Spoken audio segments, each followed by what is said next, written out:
However, he was very wrong about his daughter and her rebellious nature. She had turned out worse than he had, and she never obeyed orders, becoming very aggressive. This attitude distanced him over time to the point of being forgotten by him in his education. Sasha was completely given over to his mother and her bad behavior. Besides having inherited a terrible temper, he did not sympathize with Kostya for dating. 54 Sasha, a rebellious daughter. Sasha answered the call. The father, before communicating his decision to his friend, wanted everything to be satisfactory, so that your choice would not be rejected, avoiding further disappointments. Facing his father, when Sasha heard a proposal, he jumped back without worrying about she was at risk of being caught, and she shouted, outraged, "Never! What manners are these?" he exclaimed, without recognizing his daughter who, with wide eyes, she looked like a rude peasant woman gesturing. "You don't even see me, and now you want to choose my fiancé? If you like him, you marry him." The green eyes. The girl looked like fire. Before he could grab her arm, she ran to the room, wound in the deepest part of your soul. Alex was furious, but controlled herself. She was rebellious and wouldn't accept any of his actions. Words. Sonia, in a corner, delighted in her daughter's courage. Her daughter did what she herself. I wanted to do it, to put an end to everything, to throw in the face of those Norobodovsky words that would take revenge. Their haughtiness, undo their foolish pride, and humiliate them. In a way, she felt avenged in the person of daughter, and, so that Alex wouldn't see the satisfaction on her face, she went a room after her daughter. Alex did nothing, lit a cigar and sat down in the comfortable armchair in his office, contemplating the collection of weapons displayed all over the wall. He could not offer his daughter to Kostya in that way. It was clear that his friend would dodge. Unintentionally, he compared his daughter to Mayra, to the delicacy of that virginal soul, who spared no effort to educate herself, although her humble peasant condition.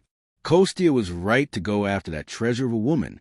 He rubbed his right hand to his eyes and passed it over his forehead, smoothing away the frown of annoyance. He couldn't wait, would find a way to calm his daughter's fury. Meanwhile, mother and daughter talked in low voices about the latest events. "How can you think we don't have feelings?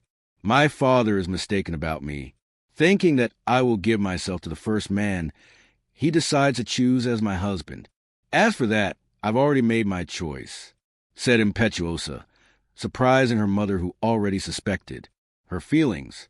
A woman never deceives another. "Your choice?" "My choice. Unfortunately, it's gone. I think it's Sumarokov's son," the mother ventured, guessing. "Yes, Nicholas is gone, but I'm still sure he'll come back. It's written here, Mom," he said, beating his heart.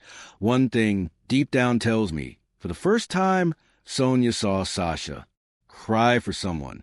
Her maternal heart was infected by her misfortune and tried to console her, helping the husband's decision. Sasha, your father's friend is very handsome, polite, and intelligent. Why don't you venture out? Accept him as your father wishes? He's an excellent match. You'll profit much more. No and no. No one will make me give up. My heart is priceless. I can get married, but when I see Nicholas falling in his arms, I care little about conveniences. That's how I learned from you." Sonia couldn't complain because it was the pure truth. She had given her young daughter the wrong education, and nothing could erase his example. Alex didn't deserve his reckless attitude. He was very young when he got married. She wanted to live her life. Her husband did not meet her expectations and soon began to prevaricate, looking for any man who interested her. When Alex found out, she tried to change her behavior, discovering belatedly that she loved him. Now, she fought to regain her. Marriage, having little chance. His daughter was a true portrait of his frivolity. He had transformed his daughter in her confidant, and early on, the girl matured listening to her novels. She was a finto of her. Sewing. He finally listened to her. "Nicolau, does he love you too?"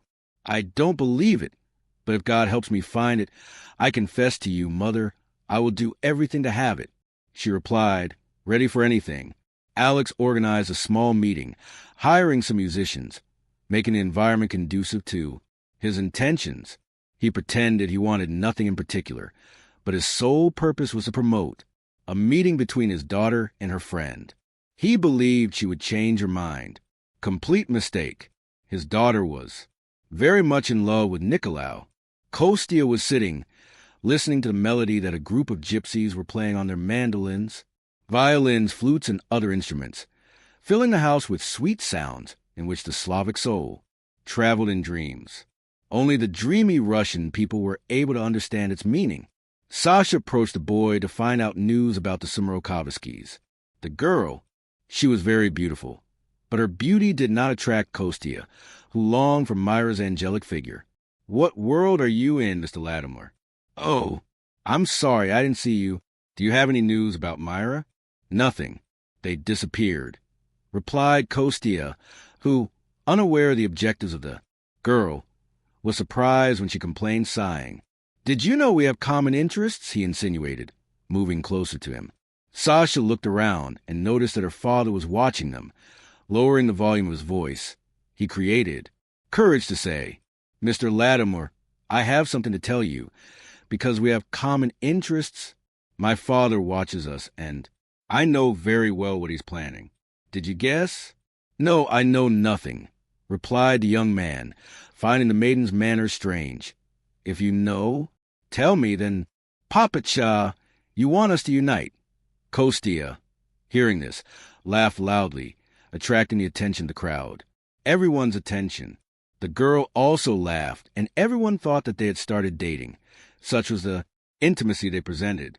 Alex Norobod disguised himself and started a conversation with Simeon, with a enigmatic smile on his lips, believing his plan had achieved its objective. "Don't tell me your father ever thought of this possibility," he said when he stopped. "Laugh. Did he ever talk to you?" "Yes, but I know you're in love with Mayra." Getting closer, he continued, bold. "And I, too, am in love with Nicolau." "And him?" asked Kostya, noticing a certain bitterness in the girl's voice. "I don't believe it is. We never talked about it, but I'm not a woman to give up. Do you happen to know where they ended up?" "Right now. That's what I'd most like to know. Your pal will send someone to watch the house. Katlenka's family, and find out where they hid. Will he really do this, Mr. Latimer? I think he gave up because he wants us to get married. I place complete trust in him, and his persistence will lead me to it. If he gives up, I lose everything. For me, it will be very difficult. Only God, in his mercy, can bring her back to me. Sumerokov must have his reasons for fleeing without a trace. Your happiness depends on mine, Mr. Vladimir. I love Nicolau. Does your father know about this?" "No, if I know it, it's our tape. To find it, I must do what he wants. Hide it, my true feelings." "How do you want me to help you, miss, find your great love?" he offered solicitously.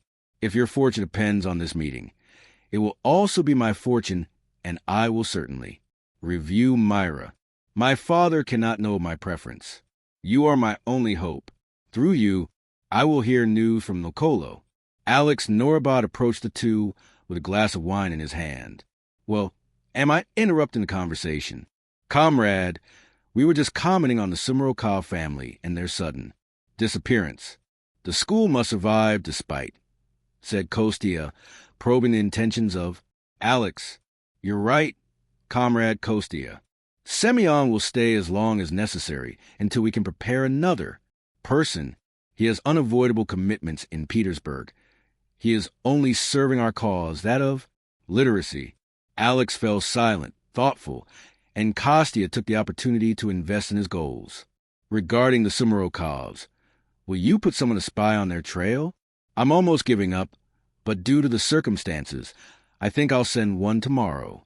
Servant, but, continued Kostya, anxiously awaiting his opinion.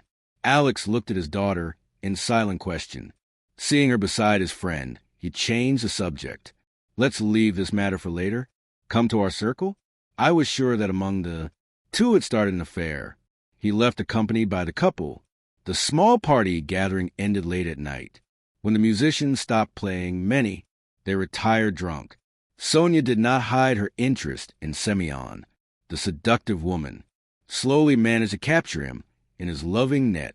Excited to fulfill his wish, Alex Norobod did not notice the woman's behavior, which for him really didn't matter.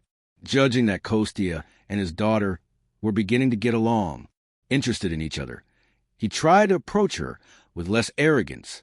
The clever girl, in a short conversation with Lattimore, wove a cunning plan to demonstrate interest in Comrade Kostya in order to reach the Sumarokovs.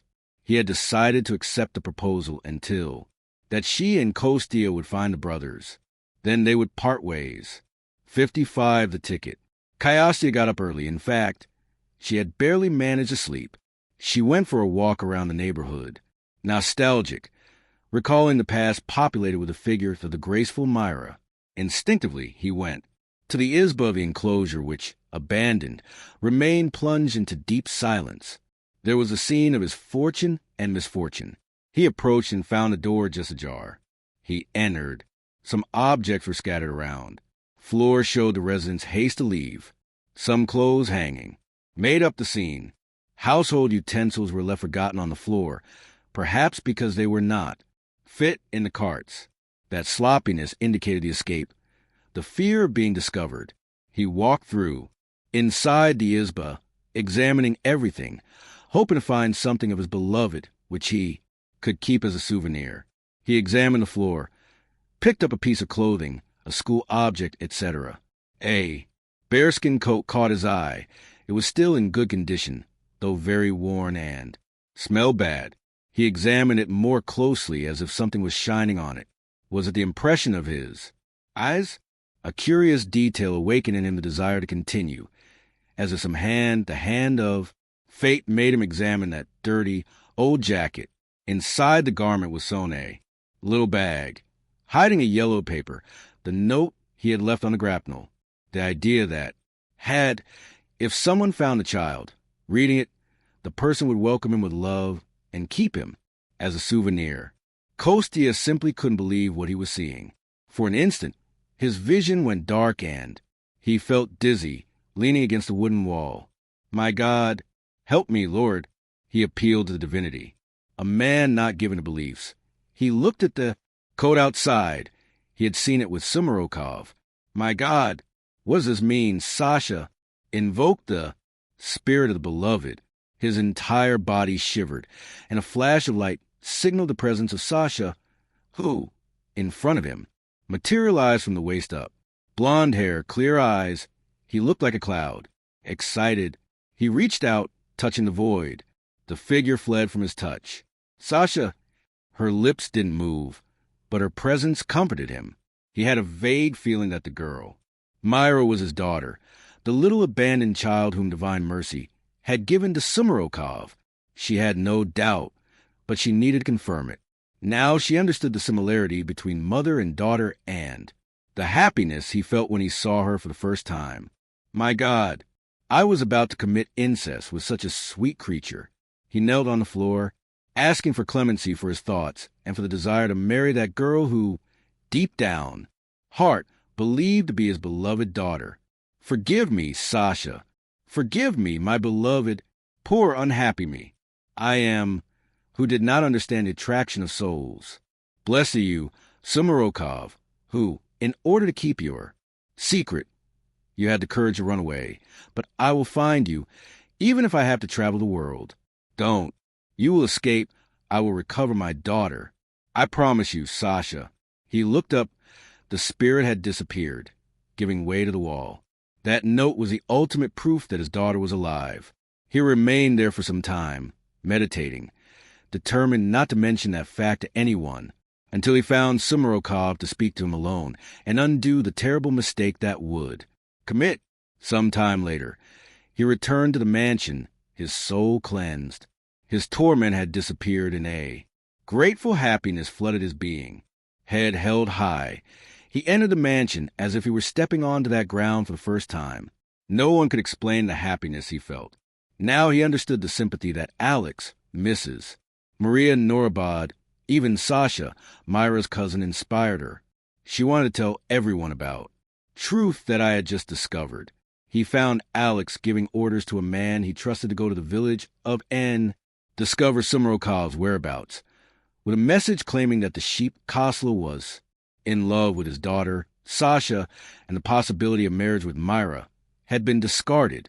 He concluded, saying that Mrs. Maria Norobod was crying around the house, missing Mayra, demanding that he return immediately. The orders were given in the morning. Kostya didn't arrive in time to hear his friend's intentions. As soon as the servant left, he hurried to leave because there was nothing more to do in that place. Important business awaited him. He explained hurriedly. He didn't have time to say goodbye to the others.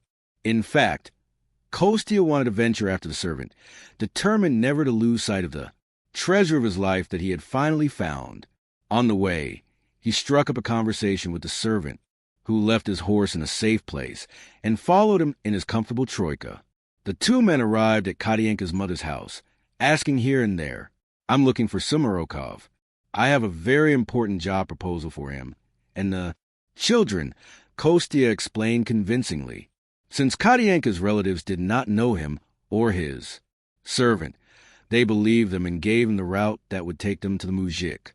Hours later, Kostya entered his luxurious troika at Nikolaus' farm. Sumarokov recognized him immediately and tried to hide, fearful. Surprised, he could do nothing, but face the groom promised to his daughter. "Hello, comrade." Kostya greeted firmly, looking at him. "Hello, comrade Kostya." Sumarokov answered through gritted teeth. The barking of the dogs attracted other people who, seeing the carriage installed at the door of the humble home, they went to see who had arrived. Anxious, Kostya looked for Mayra's figure. He couldn't believe that that wonderful woman was his daughter, a daughter unknown to him, and whom he seemed to see with his father's eyes for the first time. Embarrassed, he didn't have the courage to face her. He was eager to talk to her alone. Sumarokov and undo that terrible mistake. Hospitable, Olga and Nicholas invited the important visitor to come in and enjoy the tea that steamed in the copper samovar. Mayra's brothers were all gathered together. Only Nikolaus stood apart, watching them from afar, but attentive to every movement. He had always been against the interest that man demonstrated for his sister, thanking his father for having moved away, preventing her from. To finalize the engagement, that Kostya was very insistent and waited for the scene to unfold. Vladimir, while drinking tea, waited for the appropriate moment to explain himself and make it clear that he no longer had any intention of marrying Mayra, completely banishing the fear that had taken hold of his soul. Of Sumarokov, it would be the first step to gaining his trust, and then explaining to him the scope of her unexpected visit and the conscious decision to take her daughter. "You are apprehensive about my presence, Comrade Sumarokov, but I come in peace to tell you that I no longer intend to marry your daughter, for whom I have the greatest appreciation and high esteem." They were sure that Kostya had come to get Mayra and demand marriage, and now he was giving up just like that, easily. It was hard to believe Kostya. "What? Are you really telling the truth, comrade?" asked Sumarokov, breathing heavily, relieved and smiling. "You don't believe me? I'm telling you the purest truth. I no longer have any intention of marry your daughter, whom I consider an invaluable treasure. Never in my life have I seen a creature like her, not to be my unfortunate Sasha." No one understood his veiled words, but Sumarokov was very intrigued and unhappy with his sudden decision. There must have been something behind it all, perhaps a blow, and he decided to accept his words, which seemed convincing to him. "You can go back to the Norobod farm, Comrade Sumarokov, from where you shouldn't have come. Left. You and your children are greatly missed."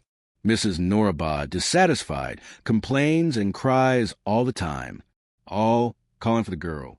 The old woman doesn't want to die without her presence. It's her only consolation in the end of life. Now I understand. You came at Alex Norobod's command. I could see that something was hiding behind you. Your words, Sumarokov claimed suspiciously. "You are mistaken, my dear. I come on my own behalf. This servant, yes, belongs to the mansion, and bring him a note written by your master."